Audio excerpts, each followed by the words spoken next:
Hello everybody and welcome back to our lecture series. I'm Ted and we are continuing our discussion on the mid-20th century civil rights movement.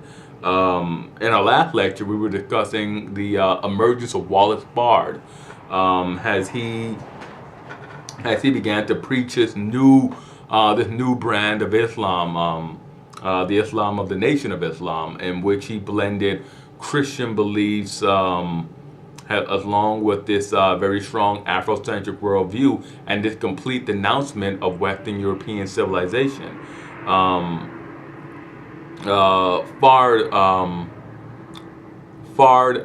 was sort of he rose immediately in the black the separatist policy movement.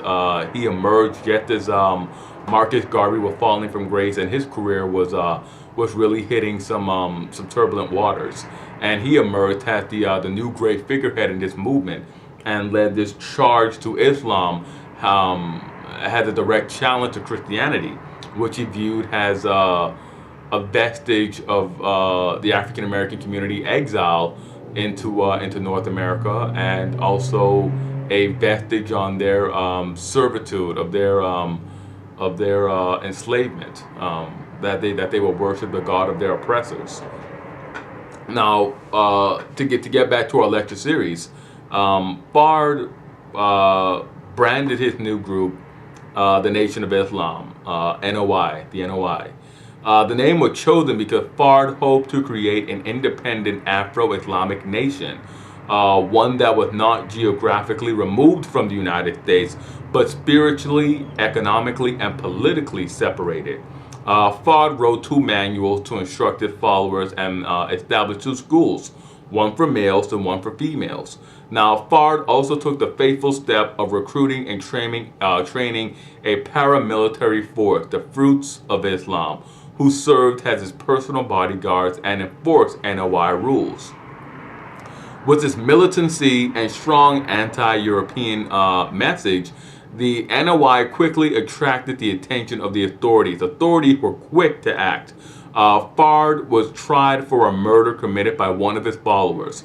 With the prospect of prison or worse on the horizon, Fard began grooming. He began to promote and groom Elijah Poole, soon to be known as Elijah Muhammad, his second in command for leadership.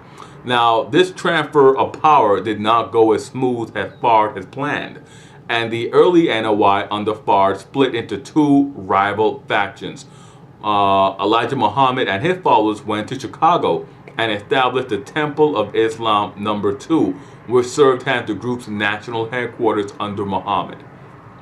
Now, the NOI grew rapidly, attracting new members from African American migrants who were fleeing to urban centers from Jim Crow in the Southeast, from the open and brazen Jim Crow segregation and racism of the Southeast.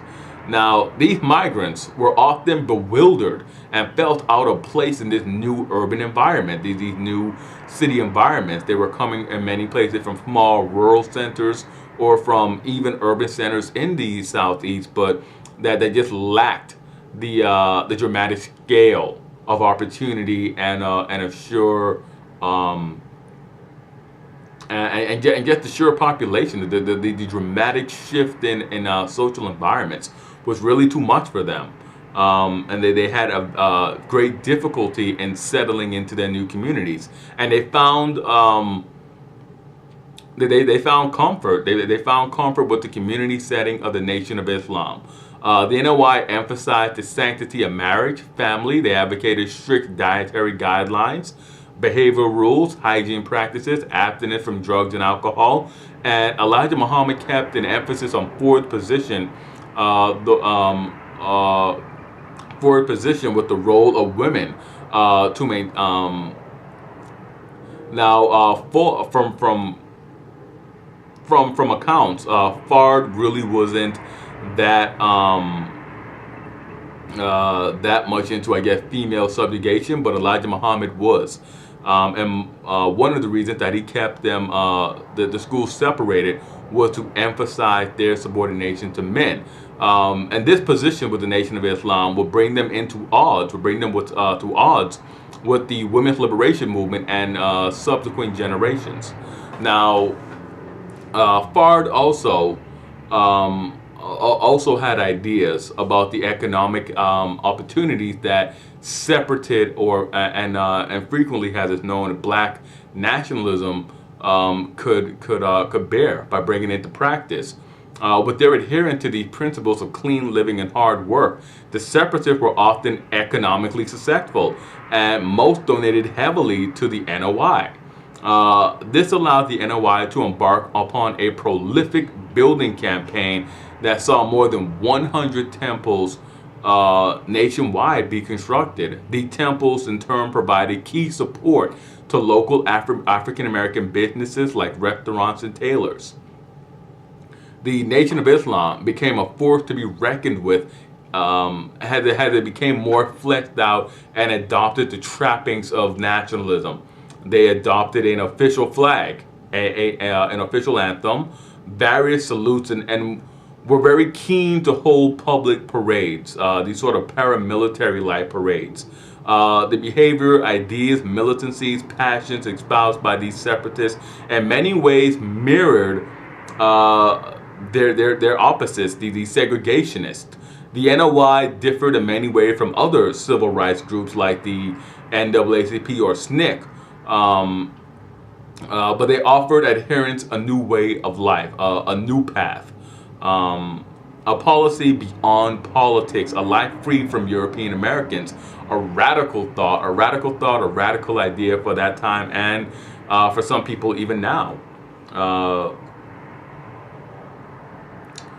The NOI experience the NOI experience and their emphasis on black pride, clean living, appealed to the African Americans who were most victimized by American society, those living in urban ghettos and prisons. Now, the Nation of Islam continued building, continue their building and recruiting, and this would lead, I guess, to the emergence of their most famous member, a former petty thief and drug dealer named Malcolm Little, who would achieve world fame as Malcolm X. Now, before we get any deeper into this, I just like to bring up some of the basic tenets of the Nation of Islam and some of the basic tenets of Islam, because there is a difference. Now, while the Nation of Islam has roots in Arab Islam, it is not completely aligned with the beliefs of Arab Islam.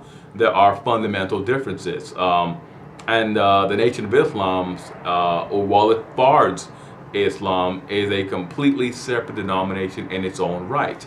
So within Islam, within the basic tenets of Islam, and I'll just begin with the central tenet. The central tenet of Islam is the devotion to the Quran, which is regarded as the revelation of God to his prophet Muhammad. Allah, or God, is all-powerful, just, merciful, loving, and good. Allah is preeminent. No creature is to be compared to Allah. Allah has made a series of revelations through prophets. Allah sends new prophets to teach man when man falls away from these revelations. Early prophets include Adam, Noah, Moses, and Jesus. Muhammad is the last prophet, and when man falls away from him, the world will end. The end of the world will arrive. Christians and Jews have corrupted the meaning of the Old Testament. Muslims are forbidden to touch pork, drink wine, commit usury, fraud, slander. Muslims are forbidden from making images. Muslims have 5 duties. The first, once in his or her life, a Muslim must say with absolute acceptance, there is no God but God, and Muhammad is his prophet. Second, Muslims must pray 5 times a day. Third, Muslims must give alms generously. Muslims must fast during Ramadan.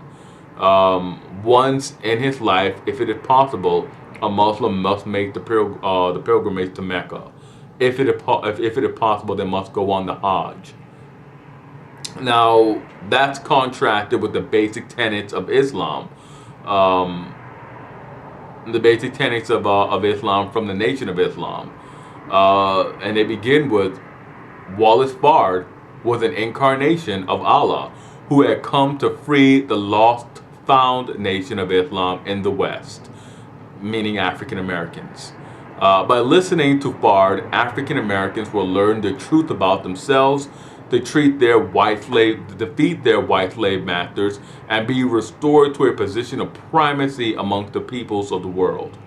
According to the teachings of Elijah Muhammad and later Louis Farrakhan, African American men are destined by Allah to assume their rightful cultural and political leadership of Earth. The white race is the race of devils whose reign is coming to an end.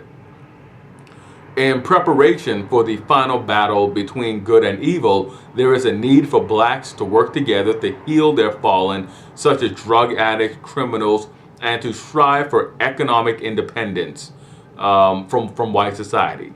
Adherents to the Nation of Islam are prohibited from touching or eating pork, using intoxicants, or practicing sexual promiscuity. Now, Malcolm X's story is one that is nothing short of remarkable, and I'm switching from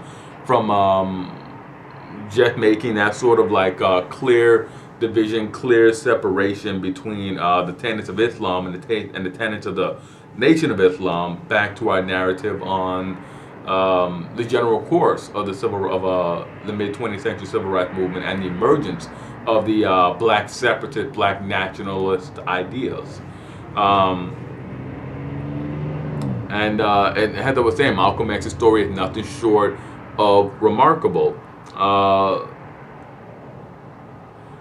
In his life, he fell to rock bottom, and his redemption from crime to a life dedicated to fighting for racial justice has served to inspire Americans of all backgrounds.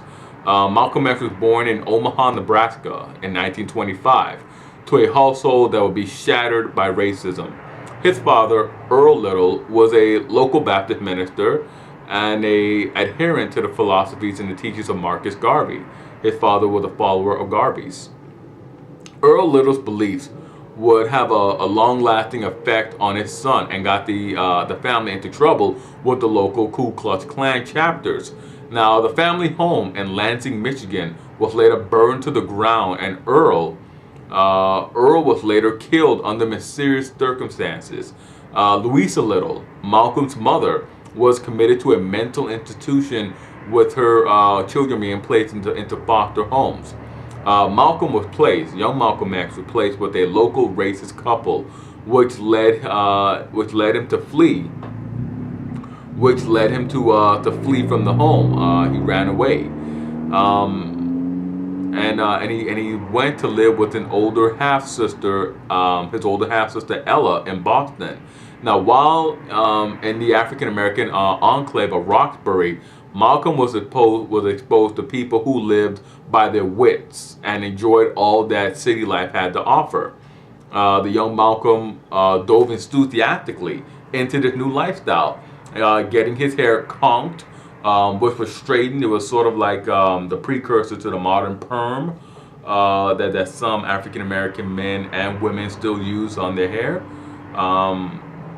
And Malcolm, later in life, reflecting upon this part of his life, he would describe it as a sad, degraded attempt to look more European. He also wore the popular zoot suits and learned all the popular dance crazes of his day. He went from being this sort of, I guess, bumpkin to being this sort of a street cat, this urban street cat. Now, the young Malcolm was not particularly political. He had heard of, and of course he was aware of, the anti-African American riots in Detroit and elsewhere, and he avoided being drafted into what he termed a white man's war, meaning World War II. To support himself and his new lifestyle, Malcolm turned to the underworld. He began selling drugs, he began gambling, and pimping operations, prostituting women for financial gain. He began such operations, and he continued. In those occupations after he moved to Harlem. In 1946, Malcolm was convicted for burglary and other crimes, and the sentence and the judgment would have a major impact on world history and American history. Because again, his ideas, his philosophies aren't just confined to the United States. In prison, Malcolm X heard the call of the teachings of the NOI and dedicated himself to the teachings of Wallace Bard and Elijah Muhammad. What followed was just extraordinary.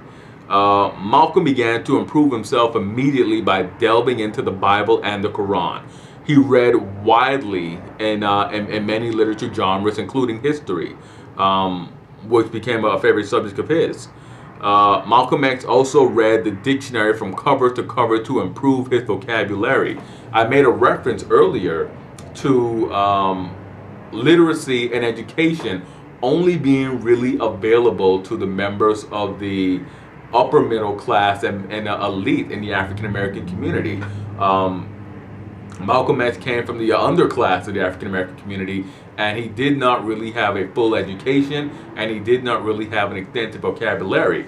What I said earlier about the wartime experience, not the wartime experience, I'm sorry about that, the prison sentence being a very transformative, a very impactful watershed moment in American history, was that Malcolm, before he went to prison, was not the most educated person. The Malcolm after prison emerged with an outstanding vocabulary, the type of vocabulary that we would all want to have. He also emerged from prison with this single-minded dedication, this real drive to adhere to both the teachings of the Nation of Islam and improve the condition of the African American community. With that being said, we'll break here and we'll come back and we will continue our discussion, our look at these lectures on the mid-20th century civil rights movement. And as always, I'm Ted. Hit like, subscribe, and comment. Let me know what you think. Let me know what you thought about this lecture, and I'll see you guys next time.